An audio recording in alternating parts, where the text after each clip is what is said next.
কি বাজে কত? 8টা বেজে গেছে, যাই মহাজনের কাছে যাই।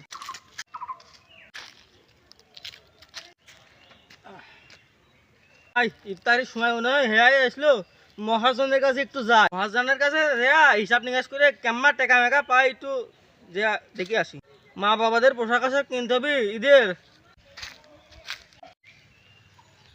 আসসালামু আলাইকুম মহাজন। ওয়ালাইকুম আসসালাম রহমতুল্লাহি বারাকাতুহু। হ্যাঁ শুভ, কাজ কি শেষ হয়েছে? মহাজন আলহামদুলিল্লাহ আমি কাজ শেষ করে আসলাম। ও ভাই ইফতারের সময় হয়ে গেল, তে লেনদেনটা করে দেন। রমজান তো শেষ, পুরা হিসাবটা একটু টানলে হতো না?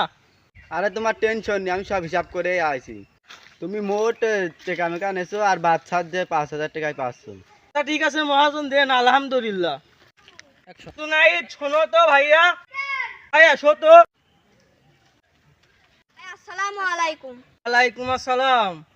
হ্যাঁ, কি করতে ডাকছেন? ছোট ভাই, আমি মহাজনের কাছ থেকে হিসাব নিকাশ করে 5,000 টাকা পাইছি। আম্মুর 1,000, আব্বুর 1,000, দুই ভাই 2,000 টাকা দিচ্ছি। ঈদের মার্কেট করে নিস। ঠিক আছে ভাই।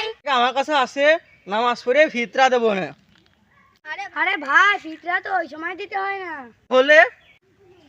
আরে ভাইয়া, ফিতরা দিতে হয় নামাজের আগে। ফিতরা দিয়ে নামাজ পড়তে যেতে হয়।